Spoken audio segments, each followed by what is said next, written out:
यहाँ पर आपको दिख रहा है कि ये जो मगरमच्छ है, ये मगरमच्छ झपटा मार रहा है किस पे? तो ये कर्क रेखा से याद रखना, कर्क से कर्क और कर्क से याद रखना काका, काका पे झपटा। कैसे झपटा? तो मगरमच्छ झपटा किस पे? काका पे। हेलो फ्रेंड्स, तो आज मैं आपके लिए लेकर आया हूँ टॉपिक ऑफ कैंसर का एक टॉपिक।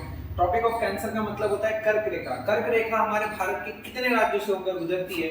जैसे कि आपको ये दिख रहा होगा, हमारे भारत के ये 1 2 3 4 5 6 7 और 8 राज्यों से होकर ये गुजरती है। अब ये 8 राज्य क्या आप बता सकते हैं मुझे नाम? चलो देखते हैं। पहला ये वाला जो है ये आपका है यहाँ पर मिजोरम। मिजोरम के बाद यहाँ पर अगर आप आगे बढ़े तो मिजोरम के बाद यहाँ पर ये आ गया आपका त्रिपुरा। त्रिपुरा के बाद ये आ गया आपका पश्चिम बंगाल। पश्चिम बंगाल के बाद ये आ गया आपका झारखंड। झारखंड के बाद ये आ गया आपका छत्तीसगढ़। छत्तीसगढ़ के बाद आ गया ये मध्य प्रदेश। मध्य प्रदेश के बाद ये आ गया आपका गुजरात और ऊपर आ गया आपका राजस्थान। तो ये हमारे 8 राज्य। अब इनको याद करने की ट्रिक है।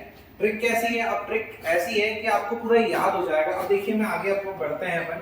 तो यहाँ पर आपको दिख रहा है कि ये जो मगरमच्छ है, ये मगरमच्छ झपटा मार रहा है किस पे? तो ये कर्क रेखा से याद रखना, कर्क से कर्क और कर्क से याद रखना काका, काका पे झपटा। कैसे झपटा? तो मगरमच्छ झपटा किस पे? काका पे। तो म से आपका यहाँ पर हो जाएगा आपका क्या? तो म से आपका हो जाएगा यहाँ पर मध्य प्रदेश। मध्य प्रदेश के बाद यहाँ से आपका ग से हो जाएगा आपका गुजरात। र से हो जाएगा आपका राजस्थान। फिर मैं आ गया म से याद करो, सबसे पहले नाम दिया था मैंने मिजोरम। मिजोरम के बाद ये हो गया आपका छत्तीसगढ़। फिर आपका यहाँ पर ये झारखंड और झारखंड के बाद प से हो गया आपका पटना नहीं पश्चिम बंगाल और ट से हो गया आपका त्रिपुरा। तो ये हो गई आपकी यहाँ पर पूरे 8 राज्यों की ट्रिक। अब मैं आपको बता देता हूँ, सबसे पहले मैंने जो नाम लिया था वो लिया था मध्य प्रदेश का। तो मध्य प्रदेश के 14 जिलों से होकर गुजरती है। 14